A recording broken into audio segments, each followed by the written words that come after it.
So the first big mistake was not really having a surveillance system that allowed us to look for that very early signature of spillover. Because if we identified it then, when it was still inefficient, we could have isolated, eliminated, and essentially eradicated this virus, period. It never would have become a source of community transmission.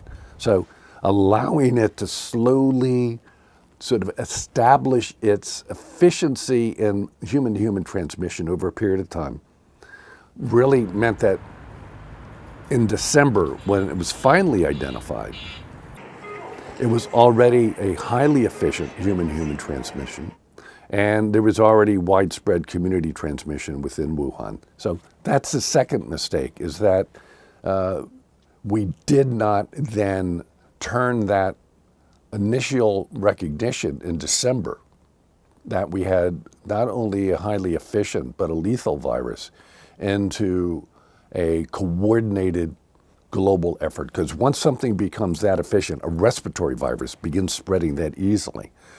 Borders are of no consequence. It will spread as quickly as possible. In Asia, the Asian countries activated their plans. And they did a good job. So you can see that in countries like South Korea, in Taiwan, in Vietnam, in Thailand, those three countries collectively have barely more than 1,000 deaths, but they have almost the entire population of the United States. And it's because in January they began activating their plans that spoke to how do you manage the spread of a respiratory virus. In Europe and North America and the United States, we didn't. As a consequence, we are paying that price now. I'd say we were a total failure. Look, we have more than 300,000 deaths in this country. In equivalent size populations dealing with 1,000 deaths, that difference, this is not a technologically constrained investment. If Vietnam and Thailand can bring this virus under control, why can't the United States? This pandemic has evolved into, or I might say devolved into, an incredibly fractious political divide within the United States. And it's a political divide that says this is a myth or this is a reality. We need to acknowledge and recognize that there will be another virus of this type will emerge and potentially have this kind of impact again. It's not a question of if, it is a question of when. But it's also important to recognize that this is a pandemic that's entirely preventable.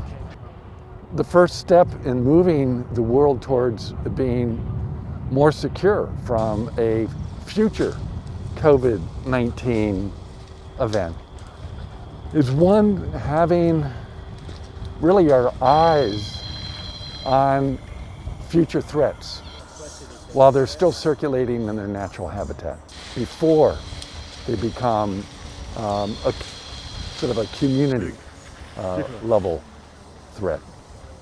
So we need a surveillance system, a global surveillance system that is routinely tracking and monitoring viruses, particularly high-risk viruses. The second is that the spillover itself is not a necessary event. The spillover is a real consequence of how we interact with the environment around us. And if in these hotspots we pay closer attention to what are those risky behaviors and practices that enable spillovers to happen, we can better regulate and control those behaviors. Humanity is, as a group, tends not to be a quick learner. So I don't know whether we've learned. You would have to come back 5 years from now, because right now everyone has heightened awareness about pandemics and the threat of pandemics. But we also have a long tradition of once a threat of this type disappears, we're very eager to get back to business as usual.